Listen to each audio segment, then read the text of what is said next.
So you must have had a lot of occasions where you might be killed. Yeah, yeah. Tell me about those, please.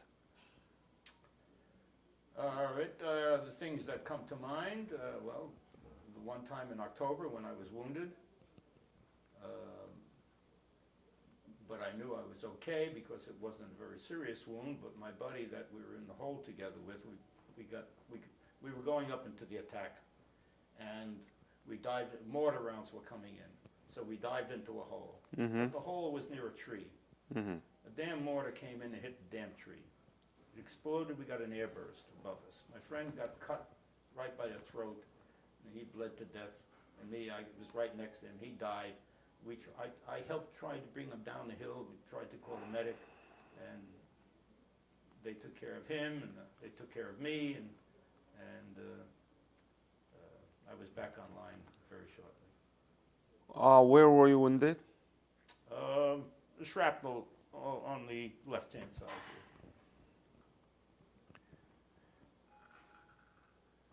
So did you go to MASH or what did they do?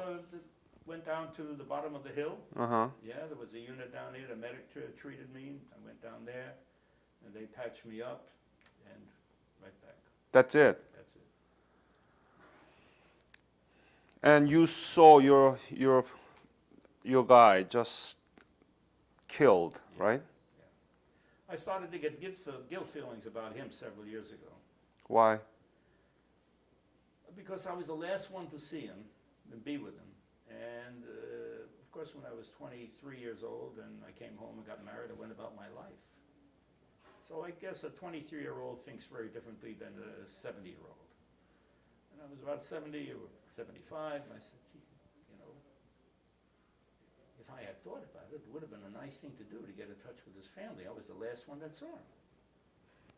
And the thought, of course, never occurred to me then, but it started to bug me later. This is 1951. Mm-hmm. In 52, our unit was, our division was sent to Japan. The whole division was sent to Japan in 52 because of losses, and we needed recuperation, get fresh, and another, I think it was the 45th from Oklahoma was replaced us.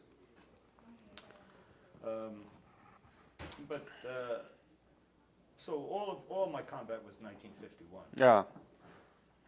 Tell me about that you almost killed. Yeah, well, when I thought I was going to die, we were in the attack, and I was going up the hill, and how I got into this position, I don't know, but all of a sudden I was being shot at, and bullets were coming all over. I dived into a hole, and it turns out it was a Chinese soldier up above with a burp gun. Unfortunately, it was a burp gun, because if he had a rifle, he would have killed me right away. But he had a burp gun. The burp gun doesn't have Burp gun? A burp gun. It's an automatic hand machine gun. Uh-huh. So it fires 30 caliber bullets all over the place. I see. It's like walking into a room and you're spraying bullets everywhere. You don't look at anything. Yeah. He had a burp gun. And bullets were hitting all around me. And I says, oh my God. You know, I'm crouching in the hole, and he's up there on that ledge. And I thought, any second I'm preparing to die. There's a bullet. And I thought to myself, what's it going to feel like when the bullet comes in my back? Anyhow, a couple of my buddies opened up fire and cleared the ridge. And they yelled at me, get out of there, GI, get out of there. And I got out of there and jumped and ran.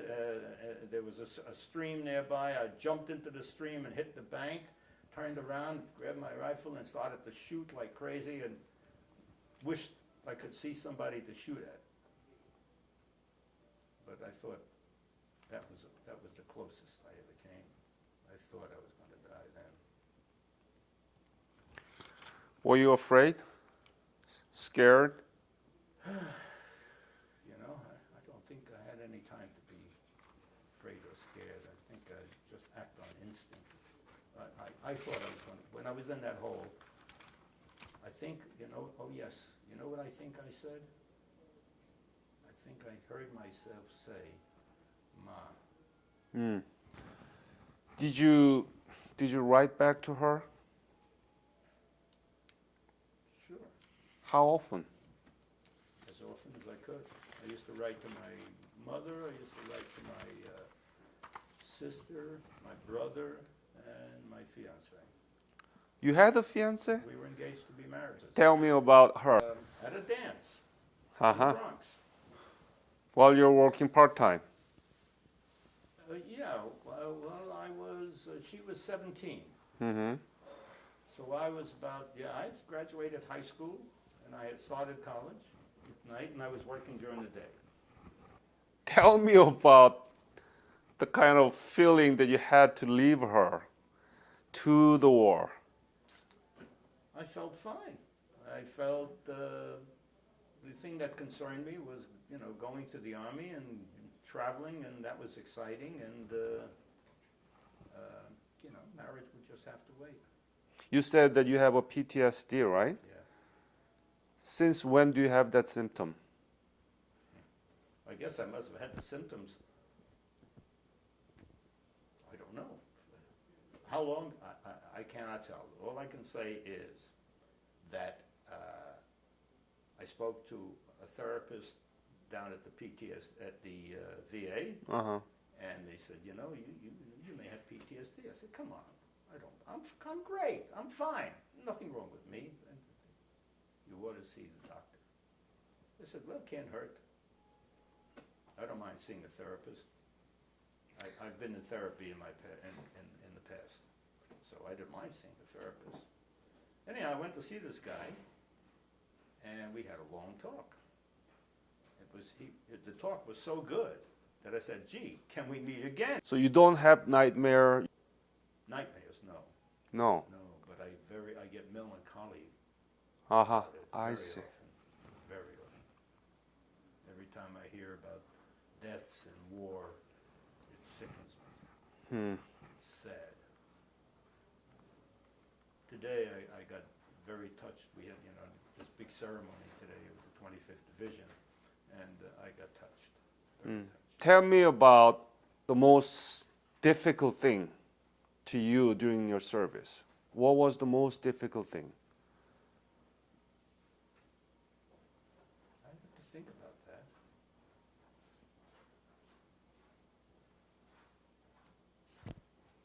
I cannot think of anything that was so difficult.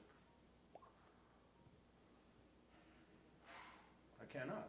I tell you some positive things that came out of it. Yeah. What is it? Yes, positive things that came out of it is I learned to love the outdoors. I find that the most important thing in life is companionship and a good friend. And material things, I went away thinking material things were very important, and I came back not knowing this, of course, but I realize now that I was a different guy that came back, and material things mean nothing to me, very little to me. I shouldn't say nothing, but far, far less of importance than other things. What's more important to me is good relationships with people and understanding people and understanding their feelings. That's what's important. Material things do not make me happy. Mm-hmm. They don't make me sad, but I don't need material things to be happy Wow. or to impress people. That's quite positive, huh? Something came out of your service during the war. I believe so. Mm, Yes. mm. I believe also that probably was a very important factor in the breakup of my marriage. Because when I went away, my ex-wife, their mother, knew me one way, and we had similar desires and similar hopes and similar plans. But when I came back, those plans, I had different concepts. Uh-huh. And we ran into lots and lots of conflicts. So, I believe now, looking back, that this was no fault of hers. She's a good gal, well-intentioned woman. And just that we were two different people then. It was sad, because it's unfortunate for her, unfortunate for me. Mm. And unfortunate for the children too, because they're exposed to a lot of crap. Right. Wow, that has tremendous impact on you, on your life. Yeah. Yeah, the Army did. Love the outdoors, appreciate the outdoors, appreciate being physical, appreciated hiking, climbing, and still do, and still go. During the war, how was it? What did you eat? We ate sea rations All the time? all the time. Not hot meal? Occasionally they'd bring up a hot meal, Uh-huh. and we'd line up to get some hot food, yes. But most of the times it was sea rations. And the fun about sea rations is, we all had our favorite cans of food. Yeah, And so when we started opening up our food, big trading went on. I see. Anybody want corned beef hash? Oh, I got sausage patties. Oh, okay, I got hamburgers, Franks and ham, Franks and burgers, and we'd all trade it off. What was your favorite? And I did have a few favorites, yeah. What was it? Let's see, what were they? Franks and beans, I liked, Yeah. and sausage patties. How much were you paid? Don't recall. I don't recall. Average about the amount that I'm remembering from all of the interviews is about $90 or something. Oh, no, I think I got more than that. Well, first of all, I was a sergeant first class, so with my rank, I think it was something like 175 a month.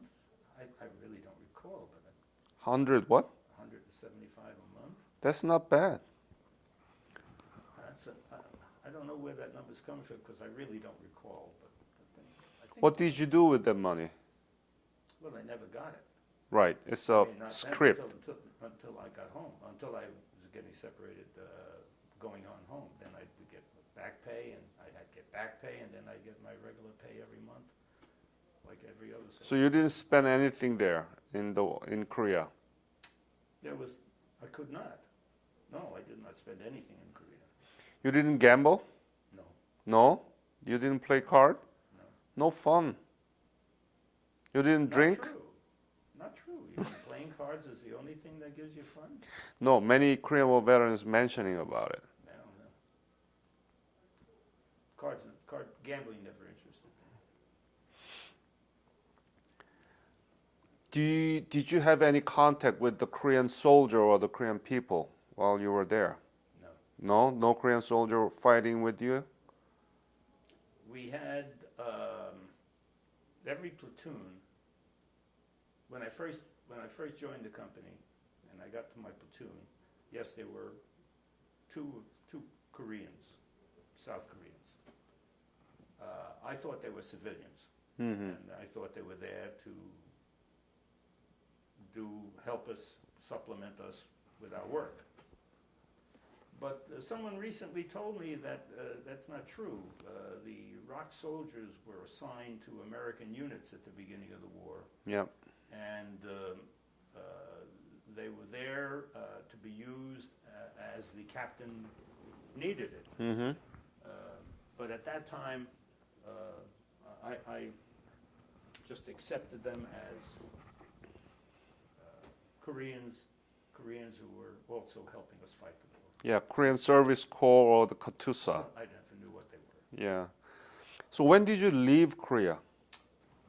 We left Korea when the whole division was pulled out in January of 1952. What was the most rewarding moment during your service in Korean War? I don't know. When is the happiest moment? When you left?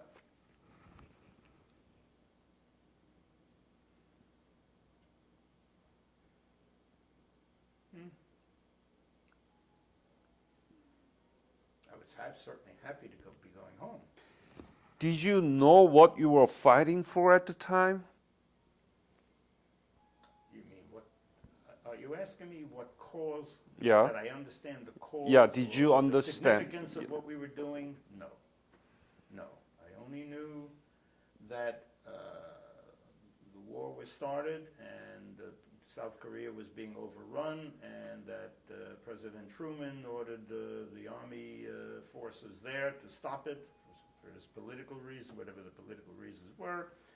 And a few months later, the first thing I know, I'm being drafted and called into service. Mm-hmm. Have you talked to yourself that why am I here?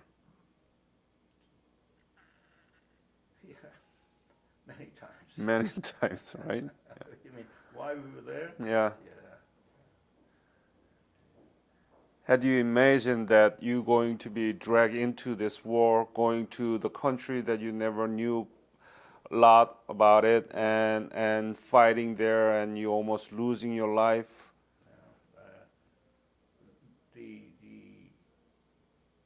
It was sad to see the state of this country when I got here, the way people were living. Very sad. Very sad for civilians, both north and south, I imagine. How were they? In pretty bad situation. Pretty bad. Buildings, first of all, the 2 days I was in Seoul, about September of '51, and hardly a building was standing. There was hardly a building intact. Mm-hmm. Roofs were missing. Buildings were hollowed out. People were dressed very poorly.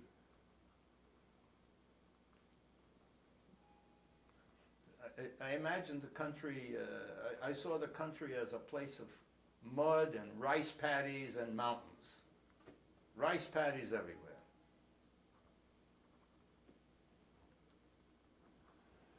We had a very, what word should I use? Shocking experience,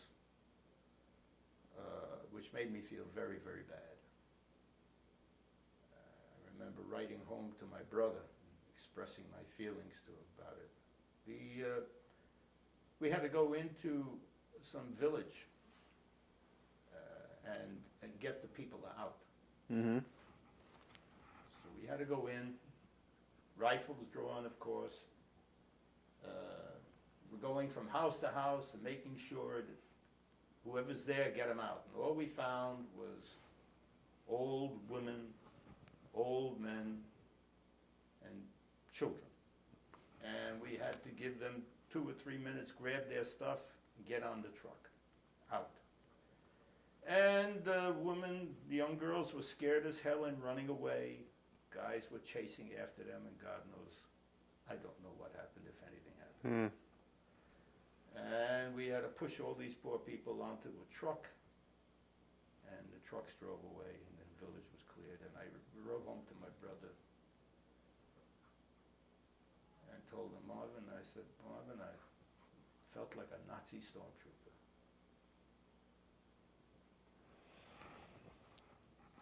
Horrible soldiers coming into some innocent village with the old people, all the younger people are gone. I don't know where they were, and I don't know if these were North Korean people, South Korean people. They were people.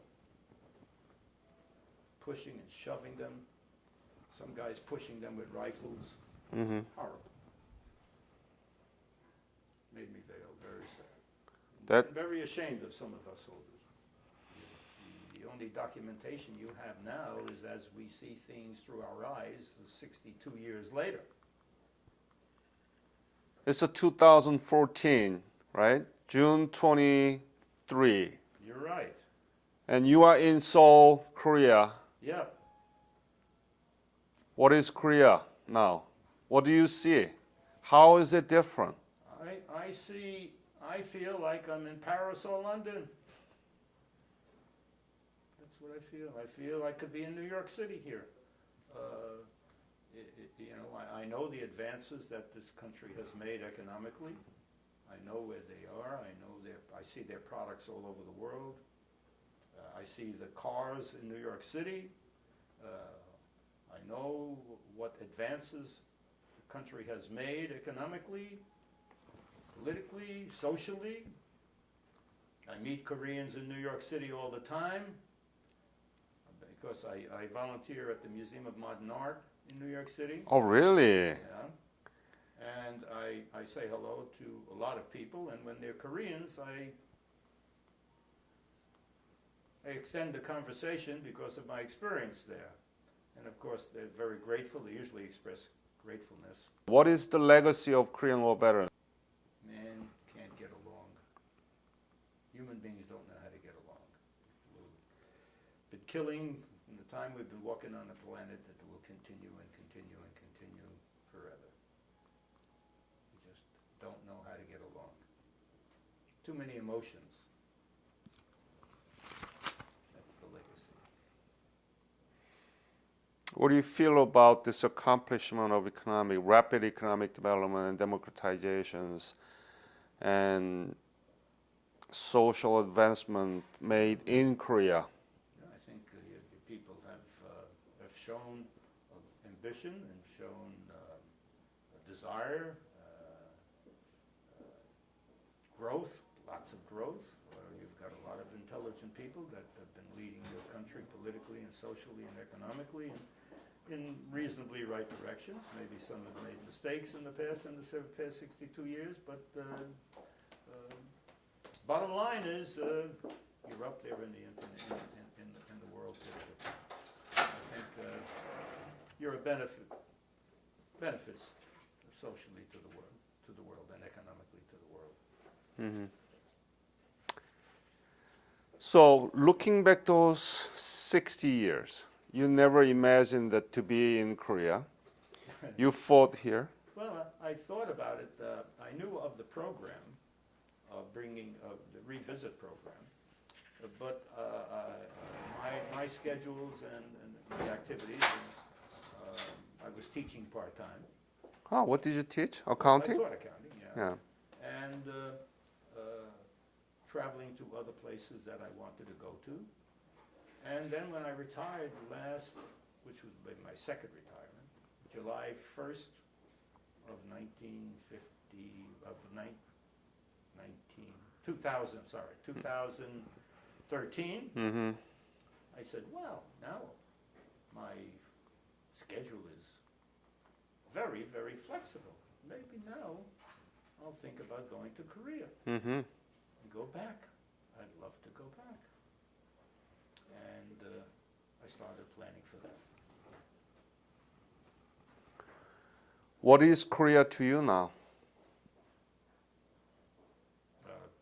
I feel close to the country. Always felt close to the people because of my experience.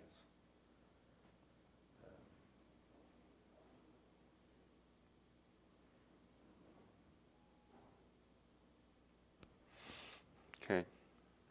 What did you do after you returned from Korea? I went back to school, got married immediately. Mm-hmm. Matter of fact, when I came back through San Francisco, we all had the opportunity now to call home. Yeah. So we had one telephone, public telephone. We were all lined up. Mm-hmm. And while I'm online, I'm thinking to myself, who do I call? My mother or my future wife? I'm thinking about that online. And when I got down to the phone, I said, gee, I better call Claire. Yeah. I better call my wife and tell her I'm home so she can start planning the wedding. And so I called her and I said, and don't forget, tell my mother I'm home. So you went back to the college and I then? went back to school, went back to work, went back to school part-time, went to work. No, I stayed in the Army for 4, 5 or 6 months until July, got separated in July. Yeah. And then went back to work and back to school, had children, and got on with life. Yes, I'd love to introduce my family. On my right is my daughter. She's the firstborn. This is Gail Robin, Gail? Robin? R-O-B-Y-N. Y-N, okay. That's important. The Y in place of the I was very important. Right. And on my left is my son, and his name is Mitchell H., middle initial H, Liberman. I'm here with my father because he told me about this program and he said he couldn't bring, he wanted to bring somebody with him, and I said I'd be glad to go with him. Did you know anything about Korea before you come? Not that much. I'm Not that learning, much, right? Not that much at all. I'm learning more about it this week on this visit than I've ever known before.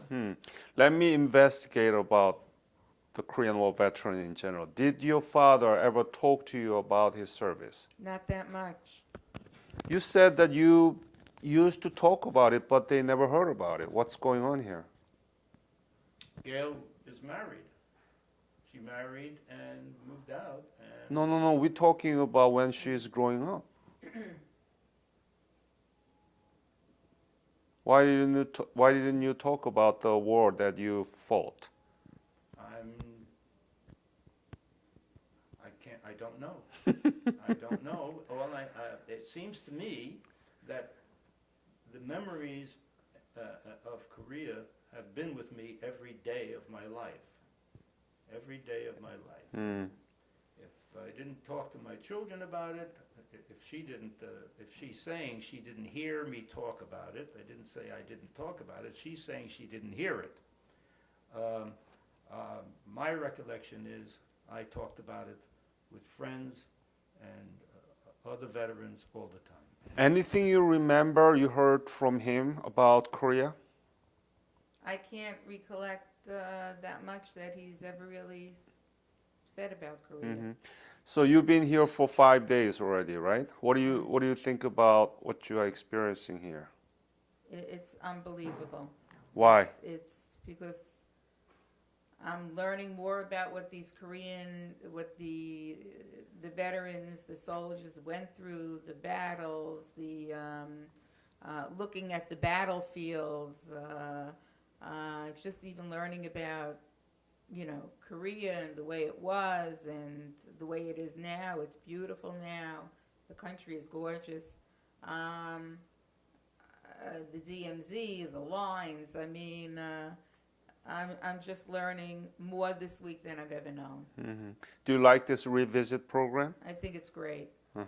I think it's great because, as I said, I never really,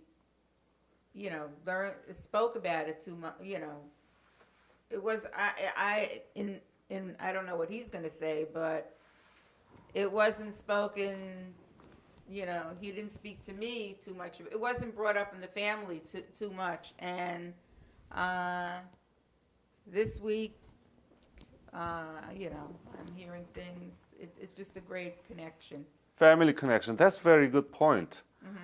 So what does this revisit program make you feel about this relationship differently It than makes before? me feel I'm very proud of my father.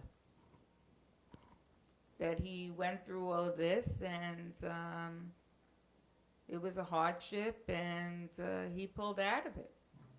Yes. At least physically. He did. Emotionally, there are issues and scars. Did you hear anything about his saying about Korea?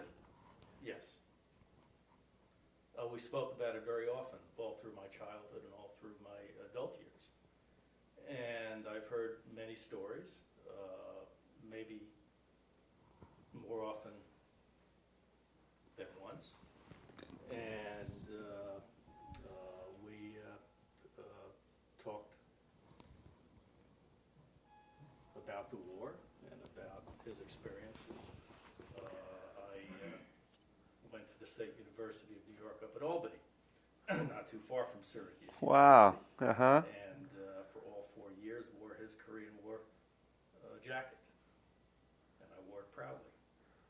Anything you remember from what he said to you? Sure, of course. What? Can you share with? Specific stories, Yeah. emotions, near-death experiences, scared, yes. And you knew about what happened to Korea after they left, the Yes. Korean War veterans. What did you know? Well, what I read, and I take interest in history, II, World War I, Korean War, Vietnam War, War in Iraq, Afghanistan, Cold War, Hot War, et cetera, et cetera. So, The Korean War was the signal or the beginning of the Cold War that actually had shaped every aspect of the people in the world. They divided up the whole world into two poles, right? yes, Bipolar systems. yes. But the Korean War is being regarded as a forgotten war. Why do you think that was the case to the American public? Why? Why is it forgotten despite the importance of the war? I don't know if it is forgotten. I think it's considered to be a very important war in American history and in Korean history. You are exceptional because most of the Many Americans, people have told me that over the years, yeah. that I'm exceptional, yes. So what do you see here? Have you been to Korea? First time, First time. What do you think about it? you have a beautiful country.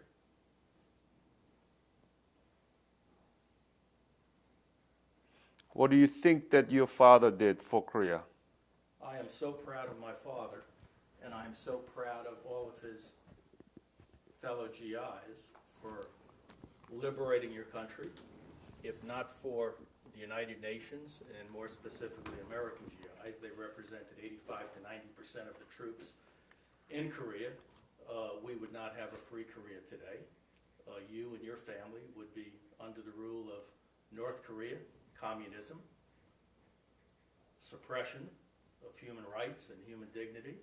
I can't be more proud of my father's accomplishments and all of his fellow GIs' accomplishments, of the United Nations, and of my fellow Americans. Can't be more proud of them. Beautiful point. Good that you brought them together with you. I know. Uh-huh. He mentioned my field jacket. And all the kids wore military stuff. When he went off to school, I gave him the field jacket, and I said, "Here, wear it." And he took it. And when he came back and graduated, and he moved down to New Orleans, and began his life down there, and got married. And one day, I don't know if it was in Houston where he lives now, or in New Orleans, but I think it was in Houston.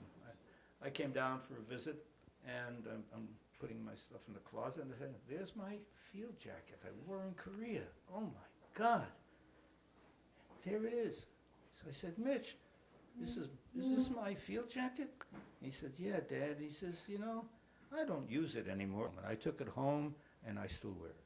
I wanted my two children to come because the importance was this was the place I almost didn't come back from. And if I didn't come back, they wouldn't have been born. And that was significant to me. You've got to come back with me to see where my life really began here. I would like to add that it was an opportunity, a pleasant opportunity to speak to you and talk about the things that are dear to me and all the feelings that I have. But when I talk about it, I always get melancholy. And the reason I get melancholy is it always brings me back to the waste of lives of civilians, children, north and south, and particularly of all the soldiers from all the nations and in South Korea that died. Such waste, waste, waste. That's what it brings me back to. So it's an opportunity to talk to you because it helps me feel better to talk about the feelings that I have. And your interview will be published in the website that I told you, www.kwvdm.org, and it's going to be accessible from anywhere, anytime, by any people. I want to thank you and enjoy the rest of your visit. Thank you very much.